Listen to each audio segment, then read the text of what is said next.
Virat Kohli century చేసినప్పుడు commentary ఎందుకు చేయలేదు మావా బ్రో అని మెసేజ్ చేసిన అందరికీ కూడా హోప్ఫుల్లీ కోట్లాది మంది అభిమానుల కోసం మరొక అద్భుతమైన సెంచరీ చేరులో ఉన్నాడు. One run away. Time for century number 83 and century number 83 Virat కోహ్లీకి విత్ ద బౌండరీ. ఆ సెలబ్రేషన్ చూస్తే అర్థమవుతుంది ఇది పాత Virat Kohli. This is the king. మరొక నూతన అధ్యాయం మొదలు పెట్టడానికి ఓడిఐ కెరియర్ లో మరోసారి సిద్ధమవుతున్నాడు. King himself. రాజు ఎక్కడైనా రాజే, కానీ రాంచీలో రారాజు.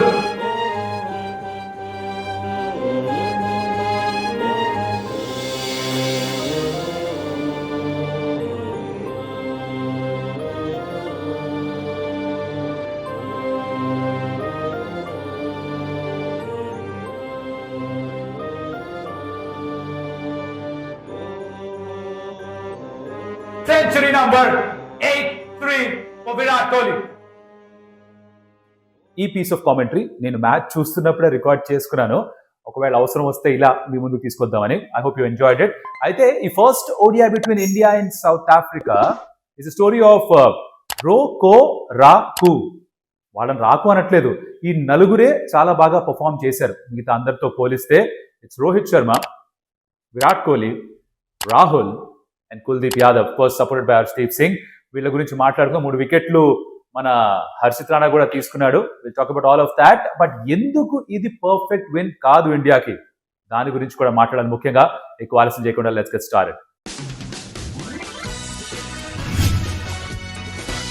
Welcome to some tales. నా పేరు కౌశిక్ అండ్ రోకో రాకు గురించి మాట్లాడుకోవాలి ఫస్ట్ ఓడిఐ రివ్యూలో. నౌ ఇది ఒక పర్ఫెక్ట్ గేమ్ కాదు ఇండియాకి. ఎందుకంటున్నాను ఇలా, 350 కొట్టినప్పటికీ కూడా 30 ఓవర్స్లో 200కి చేరుకున్నారు ఇండియా. అంటే 400 దగ్గరలో స్కోర్ చేసి ఉండాలి. వికెట్స్ కూడా చేతిలో ఉన్నాయి, సెట్ అయిన బ్యాటర్స్ కూడా ఉన్నారు, కానీ దారి తప్పారు. 350 స్కోర్ చేశారు, అది కూడా దాదాపుగా సరిపోలేదు. అగైన్ సౌత్ ఆఫ్రికా చేస్ చేస్తున్నప్పుడు 11 for 3.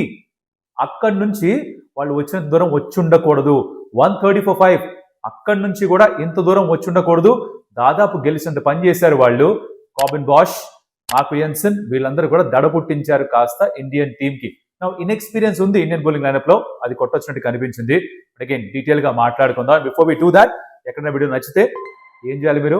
Yes, you have to hit that like button. Because ఈ వీడియోనే కాదు, కౌశికే కాదు, ఏ క్రియేటర్ చేసిన వీడియోస్ చూస్తున్నా మీకు నచ్చితే దయచేసి ఆ లైక్ బటన్ హిట్ చేయండి. Because that will help the creator.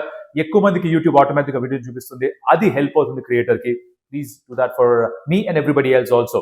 Okay, అయితే ఈ మ్యాచ్ లో ఫస్ట్ మనం ఆడుకుందాం రోహిత్ శర్మ గురించి. చాలా మంది మాట్లాడుకునే విషయం ఏంటంటే తను అందరికంటే ఎక్కువ సిక్సెస్ కొట్టిన ఓడిఐ బ్యాటర్ గా మారాడు, ఇవన్నిటి గురించి మాట్లాడతారు. కానీ that's not the most important thing. ఈ సిక్స్లు కొట్టడం, ఫోర్స్ కొట్టడం చూడ్డానికి ఆ క్షణానికి బాగుంటాయి, కానీ actually impact is not from those sixes. At least ODI games లో అయితే కాదు. ఎస్, ఆ రికార్డ్ తనకు వస్తుంది and it's not a surprising thing. మనకు అందరికీ హిట్ మ్యాన్ ఒక సిక్సర్లు శర్మగా తెలుసు. Is done that over and over again.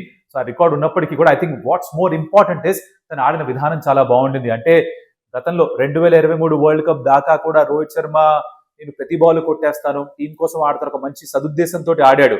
తన వికెట్ ని సాక్రిఫైస్ చేయడానికి కూడా సిద్ధమైపోయాడు. కానీ ఇప్పుడు అంటే ఆ గమ్యాన్ని చేరుకోవడానికి ఒకటే దారి వెళ్లాల్సిన పని లేదు కదా, వేరే దారి నుంచి కూడా వెళ్ళొచ్చు.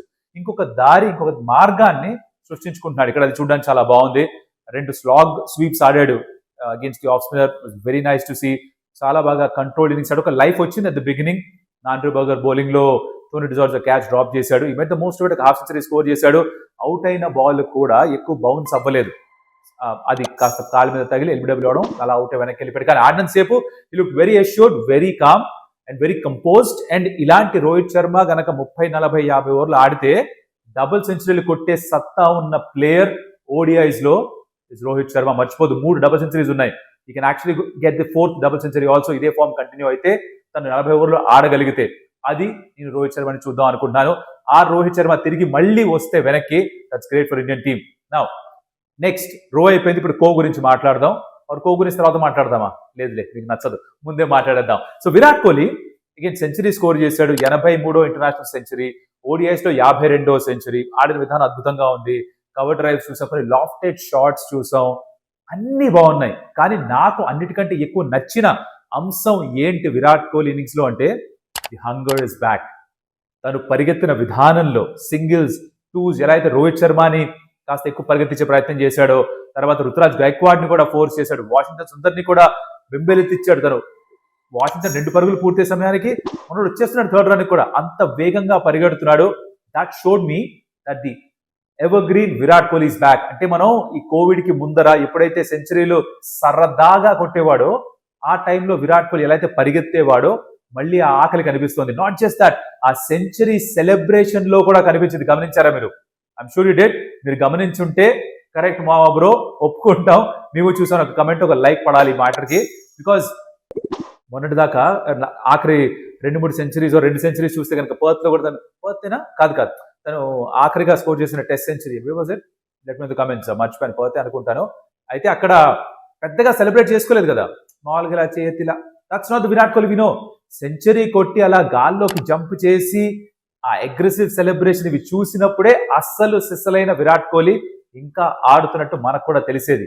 ఆ విరాట్ కోహ్లీ చూడడం చాలా నచ్చింది నాకు. ఇట్స్ జస్ట్ షోస్ దట్ ఆ హంగర్ ఇస్ బ్యాక్. ఒకటే ఫార్మాట్ ఆడుతున్నాడు, మధ్యలో తనకి తాను ప్రాక్టీస్ చేసుకుని మోటివేట్ చేసుకుంటూ ఉండాలి. ఇలా ఆడుతున్నప్పుడు సెంచరీలు స్కోర్ చేయగలిగితే ఎవరు టచ్ చేయలేరు. వార్తలు చూసుంటారు దట్ ఈ ఓడిఐ సిరీస్ తర్వాత బీసీసీఐ రోహిత్ శర్మతో విరాట్ కోహ్లీతో కలిసి కూర్చొని మాట్లాడదాం అనుకుంటున్నారు అని.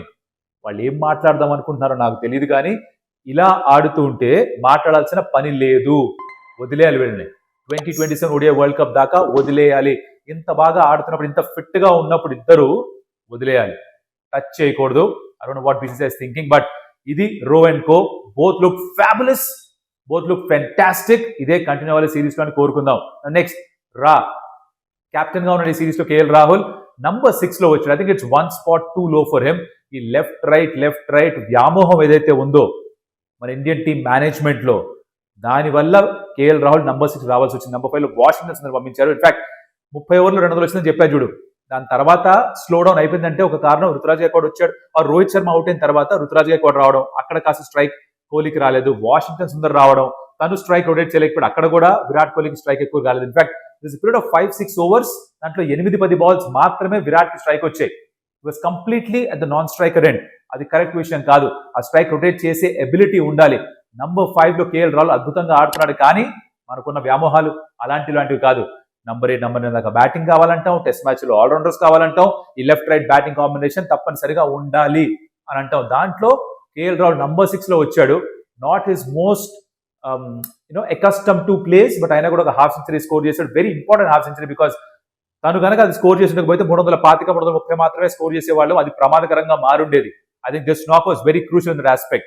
Now KL Rahul 50 was very important. అలాగే కుల్దీప్ యాదవ్ స్పెల్ కూడా అంతే ముఖ్యమైనది, బికాస్ తను వికెట్స్ అందించాడు, తను కంట్రోల్ తీసుకొచ్చాడు. ఆ రెస్ట్ స్పిన్నర్ గా ఆడుతున్నప్పుడు తన నుంచి ఎక్స్పెక్ట్ చేసేది మనం ఇది. హర్షదీప్ కూడా బాగా బౌలింగ్ వేశాడు. సో ఈ రోకో రాకు, అఫ్ కోర్స్ హర్షిత్ రాణా కూడా 3 వికెట్స్ తీసుకోవడం కొంచెం ఎక్స్పెన్సివ్ గా ఉన్నప్పటికీ, ప్రస్తుతం ఒక మేడ్ ఓవర్ వేసిన తర్వాత కూడా కాస్త ఎక్స్పెన్సివ్ ఉన్నాడు. కానీ ఓవరాల్ గా నాకున్న ప్రాబ్లం ఏంటంటే, దీంట్లో 30 ఓవర్స్ 200 కొట్టిన తర్వాత 400 దాకా వెళ్ళకపోవడం, దాన్ని సరిదిద్దుకోవాలి. 11 for 3 నుంచి వాళ్ళు 18 రన్స్ దగ్గరికి రావడం టార్గెట్ కి, that's definitely a cause of concern. ఇది ప్రాబ్లమే. కాకపోతే ఎస్, బౌలింగ్ లో కాస్త ఇన్ఎక్స్పీరియన్స్ ఉంది, అది కనిపించింది. అండ్ దాని ప్రభావమే వీళ్ళు ఇంత దూరంగా రాగలిగారు. అది కాస్త సరిదిద్దుకోవాల్సిన అవసరం ఉంది. So not a perfect game, but ఈ రోకో రాకు along with Harshdeep and Harshit Rana వీళ్ళ పర్ఫార్మెన్సెస్ తో ఇండియా ఈ మొదటి మ్యాచ్ అయితే గెలిచారు. హోప్ఫుల్లీ ఈ సిరీస్ మొత్తం ఆ 2వ మ్యాచ్ 3వ మ్యాచ్ లో కూడా మంచి పర్ఫార్మెన్స్లు ఇవ్వాలి. రుతురాజ్ గైక్వాడ్ ఇంకా అవకాశం రావాలనే కోరుకుంటున్నాను నేను. నంబర్ 4 లో ఆడాడు, మంచి క్యాచ్ పట్టాడు డివాల్ బ్రూవిస్, స్టన్నింగ్ క్యాచ్. ఎవరికైనా జరగచ్చుది. ఈ should get more games, more opportunities. Jaiswal కూడా త్వరగా మంచి బాల్ పడి అవుట్ అయ్యాడు, తనకి అవకాశాలు రావాలని కోరుకుందాం. రోహిత్ అండ్ విరాట్ ఇలానే ఫామ్ కంటిన్యూ చేయాలని కోరుకుందాం. బికాస్ ఎక్కడో ఎందుకు అనిపిస్తుంది, ఒక కీడు శంకిస్తుంది నాకు, వీళ్ళు ఫ్లాప్ అయితే వెయిట్ చేస్తున్నారేమో అని ఒక చిన్న ఆందోళన నాకుంది. వీళ్ళు అవ్వకూడదు ఫ్లాప్. 50 సెంచరీ ఫ్లాప్ అయినట్టు కాదు, హిట్ అయినట్టే. బట్ ఇలాంటి రన్ స్కోర్ చేస్తూ ఉండాలి. ఎవరు వీళ్ళ దగ్గరకు వచ్చి మాట్లాడకూడదు వాళ్ళ ఫ్యూచర్ గురించి. ఇదే నేను కోరుకునేది. మరొకటి మళ్ళీ కలుద్దాం. లైక్ ఆల్వేస్ సే, మీకు నచ్చిన క్రియేటివ్ వీడియోస్ లైక్ చేయండి, that will help the creator. And of course Kaushik and co, నా కొత్త ఛానల్, అక్కడ రాబోయే శుక్రవారం very interesting case, one of my favourite persons and తను చాలా నేర్చుకున్నాను. తను కూడా రాబోతున్నారు ఆన్ ది షో. ఎవరు ఏంటో తెలియాలంటే సబ్స్క్రైబ్ కౌశిక్ ఎన్కో, అండ్ అక్కడ కలుస్తాను మళ్ళీ. అప్పటిదాకా సెలవు. అదియోస్ అమిగోస్.